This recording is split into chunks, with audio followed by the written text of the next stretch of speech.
Hi viewers, welcome to Bright Tech channel. இந்தியாவில் உள்ள நம் ஒவ்வொருவருக்கும் ஆகஸ்ட் 15th இண்டிபெண்டன்ஸ் டேயும் ஜனவரி 26 ரிபப்ளிக் டேயும் கொண்டாடிட்டு இருக்கோம். ஆனால் பலருக்கு இந்த ரெண்டு நாளுக்கு மத்தியில் உள்ள வித்தியாசமே தெரியாது. ஆன்சர் பார்த்தீங்கன்னா ரொம்ப சிம்பிள்.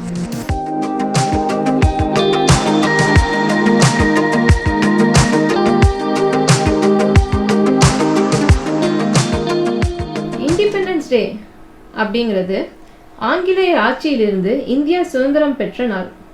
அதாவது ஆகஸ்ட் 15 1947 அன்னைக்கு பிரிட்டிஷ்டேருந்து நம்மளுக்கு இண்டிபெண்டன்ஸ் கிடைச்சிது. இந்த நாளில் இந்த சுதந்திரத்திற்காக தன்னுடைய உழைப்பையும் பொருளையும் இன்னுயிரையும் தியாகம் செய்த சுதந்திர போராட்ட வீரர்களை நாம் நன்றியோடு நினைவு கூறுவோம். அப்போ ரிபப்ளிக் டேனா என்னது? சுதந்திரம் பெற்ற நாள், அதாவது ஆகஸ்ட் 15 1947லேருந்து 25th ஜனவரி 1950 வரைக்கும் நம்ம பிரிட்டிஷின் அரசியலமைப்பு சட்டத்தை தான் ஃபாலோ பண்ணிட்டு இருந்தோம். 1950 ஜனவரி 26 இந்தியா தன்னுடைய அரசியல் அமைப்பு சட்டத்தை நடைமுறைக்கு கொண்டு வந்த நாள். இன்னைக்கு ஒரு புதிய தகவலை நாம் தெரிந்து கொண்டோம்.